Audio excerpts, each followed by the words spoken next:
많은 젊은이들이 어려운 때 이 무더위 속에서도 그동안 갈고 닦은 기양을 국가를 위해서 또 개인의 이제 소망과 또 명예를 위해서 땀을 흘리는 그런 시기라고 볼 수가 있겠습니다. 또 계절적으로는 이제 휴가철이 돼서 많은 사람들이 이동하게 되어지고 그럼을 통해서 이런 지역에도 많은 코로나19 환자들이 발생하는 현실을 우리가 보게 됩니다. 김제 지역도 자꾸 외국인 노동자들을 통해서 이렇게 많이 더 확산되는 그런 경향들을 보여주고 있어서 심히 우려가 되는 가운데 있다고 생각이 되어집니다. 삶을 살다 보면 우리가 누구나 성공하기를 원합니다. 그래서 성공을 위해서 우리는 최선을 다하기를 원하는데 반해 우리 현실 속에서는 때때로 우리 실패를 경험할 때가 참 많이 있습니다. 그래서 오늘은 이 실패에 대한 실패를 어떻게 우리가 극복하면서 실패가 트라우마가 아닌 새로운 도전과 성숙의 어떤 발전의 그런 기회로 삼을 수 있는가, 우리 일상의 삶에서는 물론이거니와 영적인 신앙생활 속에서 우리가 어떻게 실패를 극복해야 되는가, 주의 말씀을 통해서 함께 살펴보는 그런 시간을 갖기를 원합니다. 먼저 정의를 내린다고 한다면 실패라고 하는 것은 어떤 의미에서는 일상적이고 보편적이다, 우리가 받아들이는 게 중요합니다. 사람들이 왜 실패에 대해서 우리가 참 낯설게 생각하냐면, 또 이렇게 싫어하냐면 실패하면 안 된다라고 하는 어떤 강박관념 같은 것이 우리 가운데 있는 것 같습니다. 실패자가 되어질 때 사람들은 그를 조수하고 또 사람들에게서 따돌림 당하고 또 어떤 무리에서 우리가 쫓겨날 거고 좌절할 거라고 하는 그런 생각 속에서 우리가 살다 보니까 우리가 참 실패에 대한 두려움이 은연중에 있다 보니까 너무 소극적인 삶이 되게 되어지고 소심한 그런 삶을 살게 되는 것 같습니다. 어떤 사람 정말 건강을 실패해가지고 꿈과 희망을 놓쳐버리고, 그래서 그가 가지고 있는 많은 그런 재능이나 준비했던 모든 일들이 허망하게 무뎌진 일들이 많이 있는 걸 보게 되어집니다. 또 어떤 사람은 결혼 생활에 실패해가지고 항상 평생 눈물과 어려움 속에 탄식 속에서 살아간 사람이 있는가 하면, 어떤 사람은 사업을 실패해가지고 가정의 불불이 흩어지게 되어지고 가지고 있던 모든 것들을 다 잃어버리는 그런 상실감 속에서 살아가는 사람도 있게 되어집니다. 또 어떤 젊은이든 진하게 실패해가지고 이제 평생을 더 어려움 속에서 살아가는 사람이 있는 걸 우리 보게 되어졌는데요. 그래서 오늘은 실패에 관한 내용을 일반적인 것과 또 성서적인 오늘 본문의 말씀을 통해서 우리가 어떻게 이것을 해결해 나아가면서 극복할 수 있는가, 이것이 바로 소망을 이루는 또 하나의 그런 과정이고 단계라고 생각이 되어집니다. 먼저 전제해야 될 것이 하나 있습니다. 그게 뭡니까? 세상에 실패 없는 사람은 없다, 이렇게 우리가 생각해야 돼요. 아무리 겉으로 볼 때는 완벽한 사람처럼 보이고 훌륭한 사람처럼 보인다 할지라도 그 속에 들어가 보면 누구나 다 실패에 대한 그런 흔적들이 있습니다. 우리가 상처를 입게 되어지면은 치료가 되어져도 나중에 흉터가 남는 것처럼, 근데 중요한 것은 이와 같은 그 뒤에 처리를 우리가 어떻게 하느냐에 따라서 항상 그것이 우리에게 트라우마가 돼가지고 우리의 갈 길을 가로막는 장애가 될 것인가, 아니면 그것을 우리가 딛고 올라가서 우리 성장의 기회로 삼는가가 우리의 중요한 과제라고 생각이 되어진다고 하는 사실이죠. 그렇습니다. 우리가 살다 보면 수많은 문제가 우리 앞에 있어요. 하나 해결하면 또 다른 그런 문제가 해결되는, 이제 있는 것처럼 실패 역시 하나만 해결되면 끝나는 것이 아니라 또 다른 그런 실패가 느닷없이 우리 앞에 딱 하고 나타나서 우리로 하여금 당황하게 할 때가 너무 많이 있는 걸 보게 됩니다. 성경에 보면 그런 사람들의 이야기가 많이 나오죠. 어떤 의미에서 거의 다 그런 사람들의 이야기라고 볼 수 있습니다. 근데 중요한 건 그 실패를 갖다가 딛고 일어나서 하나님의 온전하신 뜻을 이룬 일에 유용하게 사용된 것을 우리가 보게 되어지죠. 우리가 잘 아는 대로 모세는 어땠습니까? 모세는 사실 40년 동안의 왕궁에서 왕자 교육을 받았고 자기야말로 히브리 민족을 이 민족 예굽이라고 하는 나라의 억압 속에서 구원할 수 있는 그런 희망이라고 생각했습니다. 당연히 자기밖에 할 수 없다고 생각했고 그는 자신만만하게 나름대로 이제 민족 구원을 위해서 앞장섰다가 오히려 그는 살인자가 돼가지고 도망가는 신세가 되어서 광야에서 40년 동안을 양을 치는 목자가 되는 신세가 되고 말았던 것을 보게 되어집니다. 그것으로 인생이 끝났다면 모세는 우리 더 이상 그 사람이 어떤 사람이었어 우리는 알지도 못했을 겁니다. 그러나 그런 기간 속에서 하나님 그를 다리씩 부르셨고 이스라엘의 구원자로서 아주 유명하게 또 성경에서 아름답게 쓰임받은 사람이었던 것을 우리는 알게 되어지죠. 모세의 뒤를 이었던 여호수아는 가나안을 점령하는 일에 있어서 여리고라는 막강한 그런 성을 하나님의 말씀과 능력을 통해서 그는 쉽게 점령했습니다. 그런데 그 다음에 있었던 아이성에 대해서 그는 처절하게 실패했습니다. 패배했습니다. 그래서 아이고 백성들과 함께 혼비백산해가지고 큰일 났다. 우리는 이제는 어떻게 하면 좋을까라고 하는 절망적인 상태까지 빠지게 되었던 경험을 성경을 통해서 발견하게 되어집니다. 뿐만 아닙니다. 다윗 같은 사람은 정말 어려울 때, 정말 힘겹고 어려울 때 광야로 도망다니면서 사울의 손을 피해가지고 하다가 결국 그는 이스라엘의 왕이 되어졌고 통일 왕국으로서의 그런 당당한 그런 위대한 왕이 되었습니다. 그런데 그가 그만 너무 평안하고 안일한 가운데에서 밧세바라고 하는 그러한 여인을 취함을 통해서 하나님의 선지자 나단으로부터 죄를 지적받게 되어졌고 그는 더할 수 없는 수치와 어려움을 겪게 되어졌습니다. 그러나 그는 그런 어려운 문제를 하나님 앞에 자복하고 회개함으로써 그는 해결되어졌고 다시금 이스라엘의 가장 위대한 왕으로서 오늘날까지도 보면은 이스라엘 그 국기를 보면은요 그 별이 그려져 있습니다. 별이 하나 그려져 있는데 이게 바로 다윗별입니다. 그만큼 현대에 와서도 이스라엘 가장 위대한 왕으로 칭송받고 있고 이스라엘이 가장 큰 소망 가운데 하는 그 다윗 시대처럼 우리가 같이 그런 나라로서 당당해지는 것을 원하고 있는 것을 우리가 보게 되어집니다. 우리가 얼마 전에 살펴봤던 것처럼 엘리야 선지자 가장 위대한 가장 기적과 이적을 많이 행했던 그런 엘리야 850명의 바알과 아세라를 섬기는 선지자와 그 유명한 영적 전쟁 속에서 승리하고 난 다음에 그는 이세벨이 자기를 노린다고 할 때 정처 없이 도망가 가지고 이제 그는 노뎀나무 밑에서 하나님 이제 족합니다. 나는 죽여주세요. 했던 연약한 엘리야의 모습 우리가 보게 되어진다고 하는 사실이죠. 그래요. 참으로 이게 우리들의 참 모습인데요. 중요한 것은 이런 어려움 속에서 이런 실패 속에서 우리가 자기 반성의 기회를 삼고 우리가 하나님을 바라보면서 그분이 나를 위해서 뭘 하실 수 있는가 또 내가 그분 앞에서 어떤 존재인가 우리 자신들을 확인하는 그런 작업이 굉장히 중요하다라고 볼 수가 있겠습니다. 그런 의미에서 보면요 우리가 그동안 역사를 통해서 우리 주변의 많은 사람들 통해서 이 실패라고 하는 것은 오히려 새 출발의 그런 기회가 될 수 있다.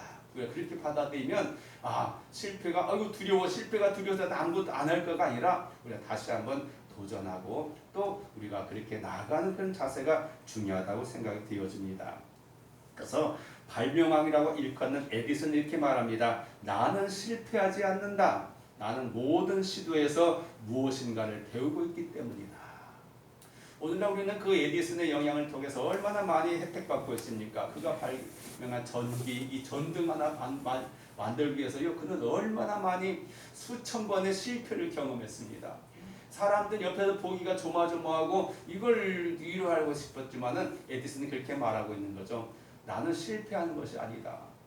나의 도전이 계속될 것이고 이런 실패를 통해서 이 길은 아니고 다른 길이 또 있구나라는 사실을 그는 오히려 알고 또다시 도전하는 계기로 삼을 수 있었다라고 말하고 있는 것이죠.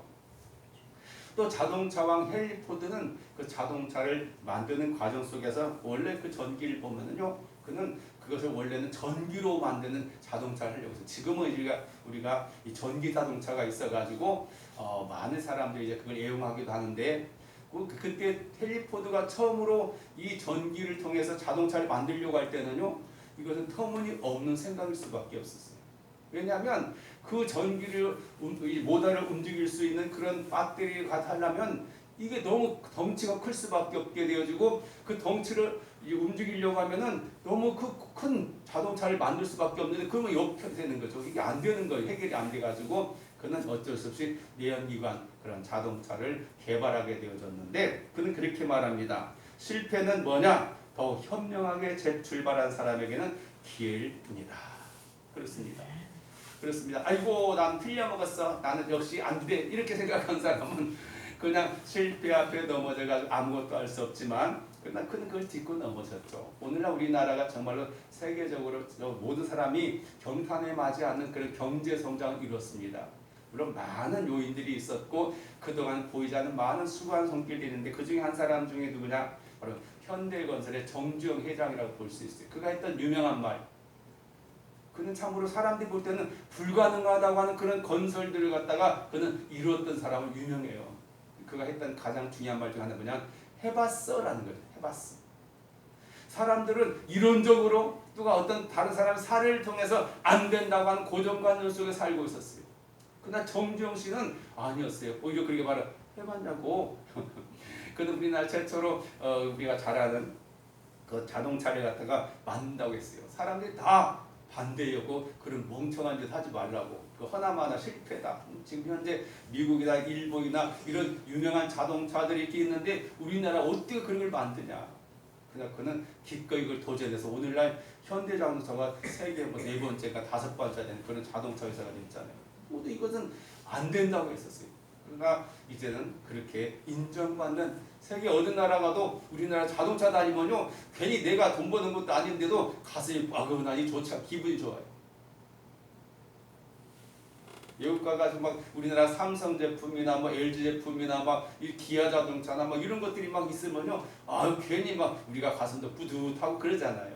그러는 것처럼 이 모두가 도전 속에서 이루어진 걸 우리가 보게 되어집니다. 그게 그냥 됐겠습니까? 아니죠. 그 속에는 정말로 어려운 그런 시련이 많았고 실패가 많았고 자기불이 많았지만은 이걸 하나씩 해결나가는 그런 것들을 할 수 있다고 봅니다. 세계적 유명한 그 IT 기업 가운데서 IBM 설자가 있습니다. 톰 왓슨이라고 한 사람인데요.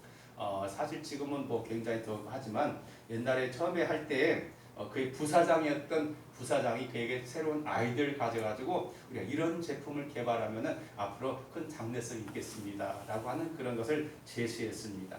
그런데 그걸 믿고 막 거의 수천 달러의 그런 자금을 갖다 댔어요. 결국은 실패하고 말았어요.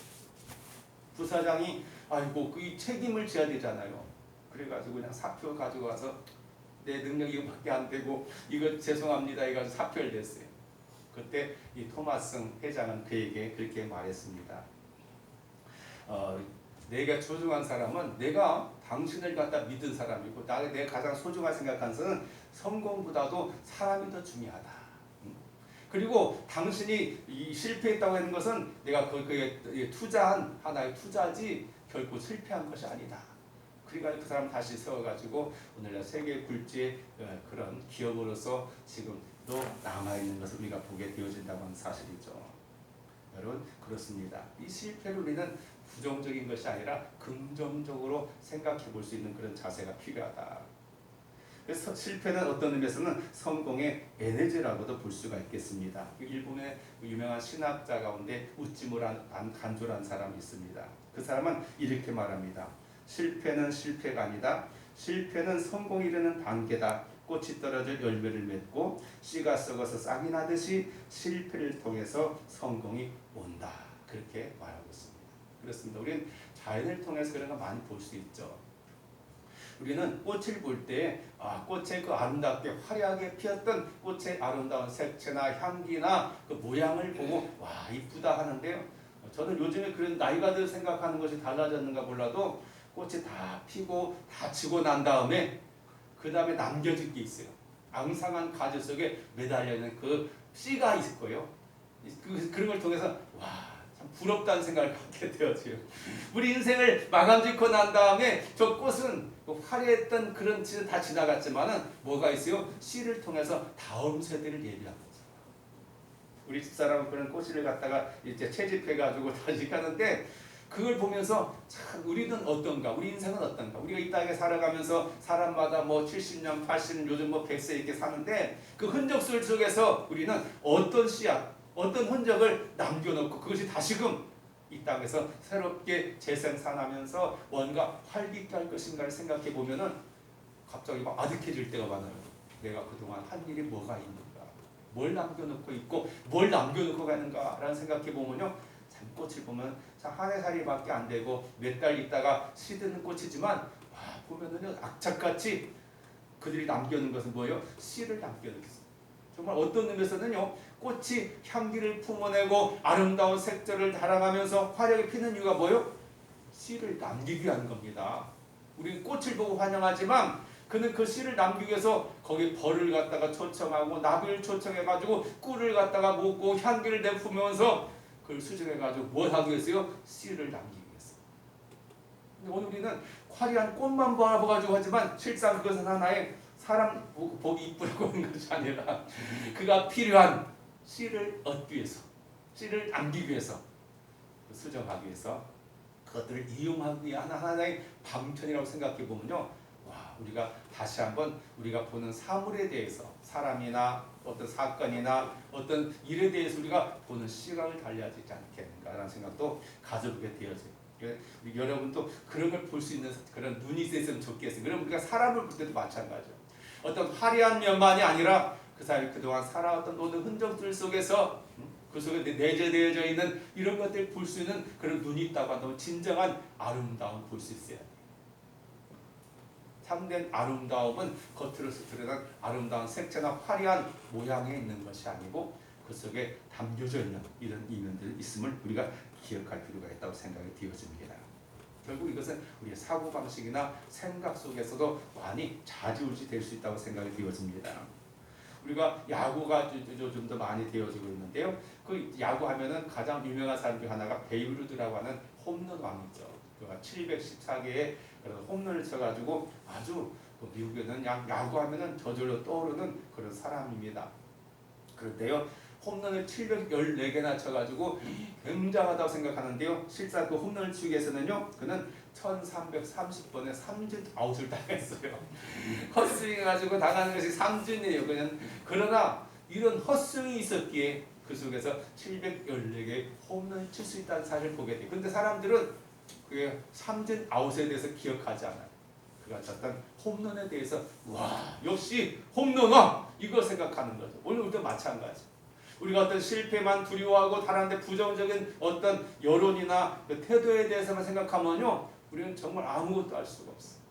하나님 앞에서도 사람들 앞에서도 나를 믿어준 사람들 앞에서도 우리 그것보다 더 우리 앞으로 나아가는 그런 자세가 중요하다는 생각을 갖게 되어진다고 하는 사실이죠. 이게 중요합니다. 오늘 여러분과 함께 읽었던 바로 본문의 말씀 어떤 내용이요? 그런 예수님의 제자들 가운데서 실패한 사람을 찾아온 예수님의 이야기라고 볼 수가 있어요. 그런 면에서 본다면요, 오히려 성경적인 입장에서 본다면 실패한 자, 이런 하나님은 그를 찾아오셔서 그 나약했을 때, 연약하실 때, 두려워할 때, 소심할 때 하나님께서는 우리를 다시금 새 힘을 주시고 우리를 세우셔서 하나님의 위대한 사람으로 사용하는 분이라는 사실을 알게 되어집니다. 여러분, 우리가 복음을 전할 때도 마찬가지. 잘 나간 사람한테는요, 복음 들어갈 수가 없어요. 나 지금 바빠. 사람도 만나야 되고 갈 때도 많고 해야 될 일이 많아가지고 그 들을 수 없어. 아이고, 그런 시간이 있으면 나 이거 해야 돼. 그렇게 생각해요. 그러나 우리 인생 속에서 정말로 큰 좌절을 겪게 되어지고 어떤 질병을 통해서 정말 나약하게 되어지고 어떤 실패를 통해서 우리가 정말로 죽음을 찾을 그런 순간 속에서 그때는 우리가 절박할 때 바로 하나님의 복음이 우리 구원의 줄이 되어지고 복음 희망의 그런 메시지가 되어져서 우리가 그걸 붙들 수밖에 없게 되는 거죠. 그래서 예수님께서 말씀하실 때 산상보면 첫 번째 말씀이 뭡니까? 심령이 가난한 자는 복이 있나니. 이 심령이 가난하다는 말은 어떤 의미에서 바로 이런 실패와 좌절을 경험한 사람이라고 볼 수 있어요. 우리 한계를 인정하고 우리가 어떤 부분에 있어서는 내가 아무리 용을 쓰고 노력한다 할지라도 우리가 다다를 수 없는 부분이 있다는 사실을 인정하는 사람들, 그래서 누군가의 정말 절실한 나를 뛰어넘는 그 도움이 필요한 사람들, 이런 사람들 가난한 마음 갖게 되죠. 누가 나를 도와줄 수 있는가? 누굴 의지하고 누굴 붙들어야 될 것인가? 바로 하나님께 그럴 때 우리에게 구원의 동아줄이 되어지고 우리에게 그런 놀라운 은혜를 베풀어지는 걸 보게 되어져요. 오늘 본문에 보면 바로 그거잖아요. 21절에 보면은 그 후에 예수께서 디베랴 호수에서도 제자들에게 자기를 나타내셨으니, 제자들이 예수님을 초청한 것이 아니었어요. 그들이 간절히 기도해서 예수님 제발 우리 앞에 와서 우리를 나 좀 도와주세요가 아니라 예수님 그들을 찾아가셨어요. 이게 중요한 거죠. 예수님은 그런 우리의 상태를 보고 계시면서 예수님이 도와줄 수 있는 그런 방법을 가지고 계신다는 사실을 우리가 항상 기억할 필요가 있습니다. 그들은 찾아가셨어요. 왜냐하면 그들이 실패한 사람들이 어떤 처지에 빠졌는가를 잘 알 수 있기 때문에 그래요. 오늘 본문에 보면 그걸 넉넉히 알게 되어져요. 보면 2절과 3절 제가 읽어드립니다. 시몬 베드로와 디두모라는 도마와 갈릴리 가나 사람 나다네엘과 세베대 아들들과 또 다른 제자들이 함께 있더니 시몬 베드로가 나는 물고기 잡으러 가노라니 그들도 우리도 함께 가겠다고 나가서 배에 올랐으나 그날 밤에 아무것도 잡지 못하였더니, 짧은 구절이지만 이 속에서 우리 많은 걸 생각하게 되어집니다. 우리가 이런 보면은요, 우리가 요즘에 그 가장 중요한 게 뭡니까? 이 코로나19라는 것을 바이러스가 요즘 새로운 변이 막 델타 바이러스 가지고 막 확장되어지는데요. 이것이 그냥 우리가 접촉 안 하게 해서 사람 거리 두게 하잖아요. 그런데 이 바이러스가 이런 병균만이 중요한 게 아니라 우리의 부정적인 생각도 바이러스처럼 사람들에 영향을 줄 수 있어요. 내가 누구와 함께 하느냐가 굉장히 중요해요. 평소에 어떤 사람과 같이 하느냐에 따라서 그 영향을 우리가 받을 수밖에 없어요. 베드로가 이렇게 실패한 자가 되어지고 그의 영향력을 통해서 같이 있던 제자들도 같이 해가지고 그래요. 지금 그들이 뭐라고 말합니까? 우리 물고기나 잡으러 가자. 옛날로 돌아가자는 거죠. 그동안 예수님 따라다녔던 3년 반의 기간 동안은 그 싹쓸이 잊어버리고 그래요. 우리는 그거밖에 못돼. 그런 생각 속에서 다시금 고향으로 물고기 잡으러 떠나가는 거예요. 예수님께서 그들이 떠나가기 전에 며칠 전에 했던 그 말씀들을 다 잊어버렸어. 귀에 들어오지 않아요. 근데 현실 속에서 예수님이 떠나간 다음에 우리가 뭘 할 수 있는가? 그분이 돌아가시고 난 다음에 우리는 아무것도 알 수 없어. 여전히 우리는 과거의 나일 뿐이야라는 생각 갖게 되어지. 오늘 많은 사람들이 그렇게 됩니다. 그래서 교회 신앙생활 하다가 교회 나와서 기도하다가 때로 사명감 가지고 하다가 그냥 뭐 안 되고 뭐 있다 가지고 그냥 돌아가 버려요. 에이 해봤자 뭐 재미도 없고 소용도 없어. 나는 원래 이런 사람이야. 이것밖에 안 돼라는 생각 속에서 나아가야 해요. 이 베드로 실패는 그 혼자의 실패로 끝나는 게 아니라 다른 사람이 영향을 끼치는데 그게 좋은 선한 영향력이 아니고 악한 영향력이 되는 걸 우리 보게 되었어요. 그래서 먼저는 바로 옛새 말로 돌아가게 하는 거예요. 많은 사람이 그렇잖아요. 새롭게 마음 다잡고 그래 내가 그동안 내 방탕하게 살았어. 내가 주변 사람들 너무 소홀히 생각했어. 내가 정말 나만 생각한 이기적인 삶을 살았어. 내가 뭐 욕심을 부렸어 라는 생각 속에서 새롭게 결심하다가도 뭐 그냥 또 이렇게 다시금 옛생활 돌아가는 게 많게 돼요. 또한 패배의식 속에 들어가게 되는 걸 우리 보게 되었어요. 자기 방향을 잃어버리고 삶의 목표를 잃어버리게 만드는 걸 우리 보게 되죠. 바로 그런 베드로를 예수님 방치할 수가 없었어요. 그와 함께한 제자들을 방치할 수가 없었어요. 예수님 그들을 찾아가셨다고 성경은 말씀하고 계시는 거죠.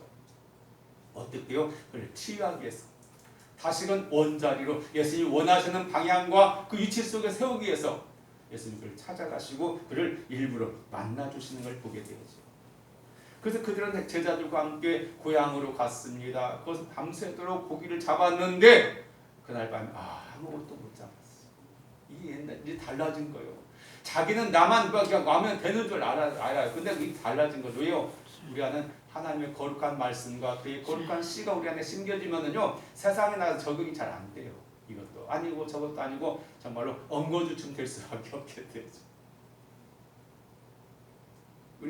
우리의 사실 현 주소를 바로 파악하는 그런 자세가 중요하다고 볼 수가 있겠습니다.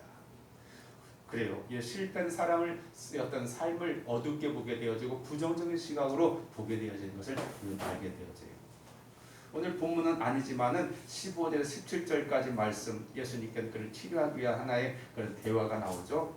그들이 조반 먹은 후에 예수께서 시몬 베드로에게 이르시되 요한의 아들 시몬아 내가 이 사람들보다 나를 더 사랑하느냐 하시니 이르되 주님 그러하나이다. 내가 주님을 사랑하는 줄 주님께서 아시나이다. 이르시되 내 어린 양을 먹이라 하시고 또 두 번째 이르되 요한의 아들 시몬아 네가 나를 사랑하느냐 하시니 이르되 주님 그러하나이다. 내가 주님을 사랑하는 줄 주님께서 아시나이다. 이르시되 내 양을 치라 하시고 세 번째 이르시되 요한 아들 시몬아 네가 나를 사랑하느냐 하시니 주께서 세 번째 네가 나를 사랑하느냐 하심으로 베드로가 근심하여 이르되 주님 모든 것을 아시오며 내가 주님을 사랑하는 줄 주님께서 아시나이다. 예수께서 내 양을 먹이라.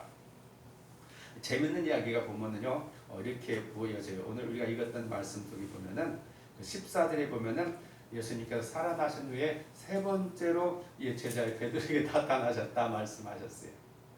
베드로가 예수님 몇 번 부인했어요? 세 번 부인했어요. 다국이는 네가 오늘날 다국이는 날 세 번 부인할 거다. 그때 베드로가 뭐라고 말합니까? 아이고 무슨 소리 합니까? 다른 사람 다 버릴지라도 난 주님과 함께 죽을 때까지도 같이 가겠습니다. 장담했던 베드로였어요. 근데 오늘 예수님께서 그 베드로에 나타나셔서 하는 말씀 가운데도 네가 나를 사랑하냐 질문 몇 번 하셔요? 세 번 하셔요. 참 어떤 데서는 약간 유머가 계시는 것 같아요. 왜냐하면 그것을 통해 우리 문제를 도망가는 게 문제 해결이 아니에요. 피하는 게 아니라 외면하는 게 아니라 막닥뜨려야 돼. 내 실패한 그 자리에서 그 문제 앞에서 이걸 풀고 나갈 때 다시 그것이 나에게 장애가 되지 않고 이걸 딛고 나갈 수 있는 거지.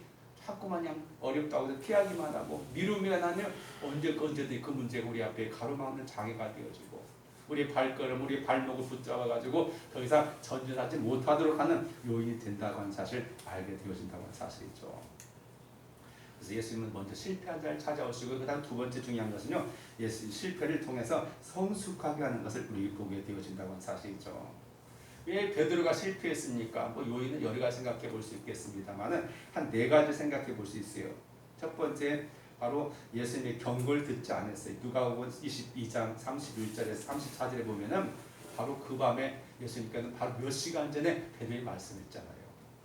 시몬아 보라 사탄이 너를 밀가부려고 너를 요구하였으니 내가 너를 위해서 기도하고 있었다. 믿음을 떨어지지 않고 기도했다.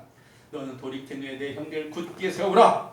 그때 말할 때 그때 베드로가 말했던 거 나는 오게도 주님과 함께 가겠습니다. 죽는데도 가기를 각오하겠습니다. 그때 예수님이 말씀하자면 네가 그렇게 장담하지만 다굴기 전에 네가 나를 세 번 부인할 것이다. 그런데 바로 안 그랬잖아요. 그건 그렇게 장담했지만 그래서 고린도전서에 보면은요 10장 12절에 말합니다. 그런즉 선질로 생각한 자는 넘어질까 조심하라. 보면 건강도 그래요. 항상 우리 평소에도 몸이 좀 부실하고 항상 약을 먹고 병원 잘 다니는 사람은요 오래오래 잘 살아요. 그냥 좀 불편하지만은 조금만 이상 있으면 어디 가요? 병원 가가지고 나 이거 아픈데 뭐가 이상 있습니까? 해가지고 보고. 근데 평소에 건강하다고 생각하는 사람은요 병원 검진 나는 건강해야 돼. 그래 안 가도 난 괜찮아. 그런 사람 어떤 데 들어보면요 그냥 아프다고 해서 돌아가신 분이 많아요. 속에서 병을 키워가지고 자기 자신 속에 과신 속에 있다가 정말 몸이 어떤 상태인지 모르고 살다가 한 번에 참 당한 사람이에요. 실패를 통해서 우리가 성숙한 그런 자세가 중요하고요. 그 다음에 중요한 것은요. 예수님께서는 마가복음 26장 40절에 41절에 이렇게 말합니다. 시험에 들지 않게 해서 기도하라. 근데 그는 기도하지 않았어. 예수님이 기도하자고 할 때 뭐했어요? 잠깐 잤어요. 그리고 우리가 기도로 무장해야 돼요.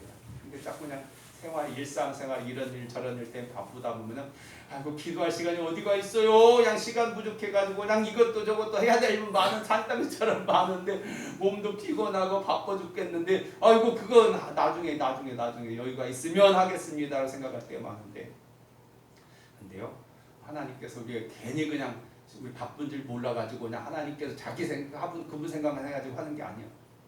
우리 생각해서 기도하라고 하는 건데 우리는 그것을 우리 생각하는 것이 하나님 방법과 다른 거예요. 육신의 것만 생각하고 세상적인 것만 생각하다 보니까 영적인 것을 소홀할 때가 많아요.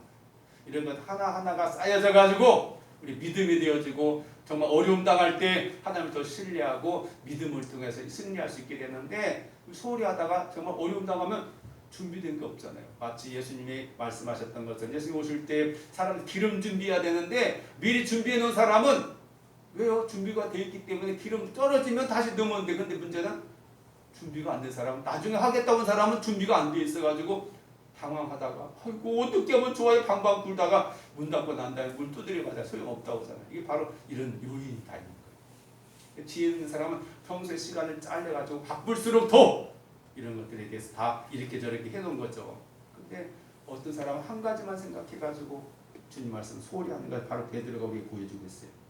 세 번째는 믿음이 약하고 적은 걸 보게 됩니다. 마태복음 14장에 예수님께서 물을 걸어오실 때 베드로가 그냥 주님이시면 나도 걷게 해주세요 가지고 제자들 가운데 최초로 물을 걸었던 사람이 베드로인데 갑자기 그는 어떻게 됐어요?